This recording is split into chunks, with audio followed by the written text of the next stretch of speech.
Next up, we have another poet extraordinaire, Ms. Holly Coop. Holly, yay!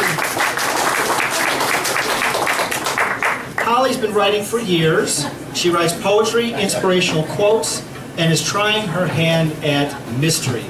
She's published 2 excellent books of poetry called A Cup of Inspiration to Go, Please, and Heartstrings Forever Wanderer. Tonight she's going to read several poems, including Different Sides, Same Lie, and Forgiving Self. Got it? Yep. Okay.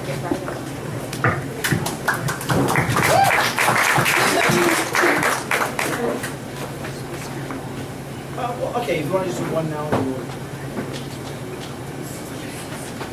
Thank you, everybody. This is called Forgiving Self. I keep praying that I will find true joy. I keep asking, why have I not yet found it? And I realize I am standing in its way. My constant reminders to myself, my mind chatter pointing out my faults, leaves very little room for joy at all.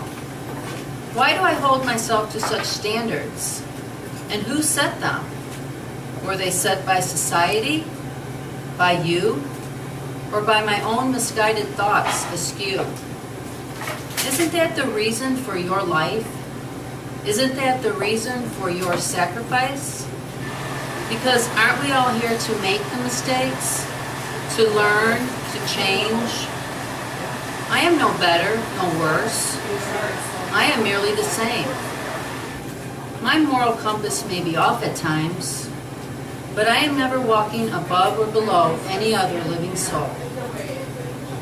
I am no better, no worse. I am simply among them. I was one that tormented your heart, in a garden where you sat alone, and in the courtyard where your garments were thrown, I held a strap in my hand that slashed an innocent man. I weaved the crown of thorns placed upon your head with ridicule, with scorn. I watched tears stain your cheeks while the skin of your face was torn. I did not offer to help while you carried a cross. Through screaming crowds of insults yelled, downcast my head was held. I was there with spike in hand when you spoke of the forgiveness of man. But I did not offer my shoulder to comfort the mother you gave, and my cowardly eyes looked away when you cried out to your father in dismay. I was no better, no worse. I was among them that day. And if after all of this, I now to self must ask, how can I possibly not forgive when you so graciously and bravely forgave me for all of this? I too you suffered for. I was there to see that the rock had been moved away from the tomb. My face felt the radiance of your presence by the miracle of your resurrection.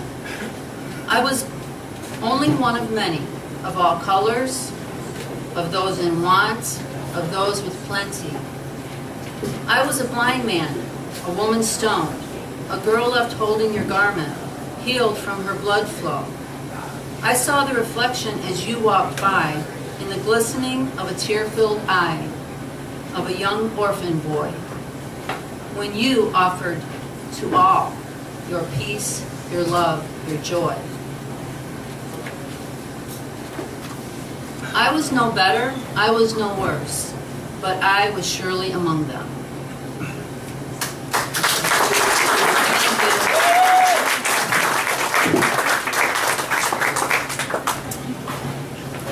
All right. Thank you, Holly.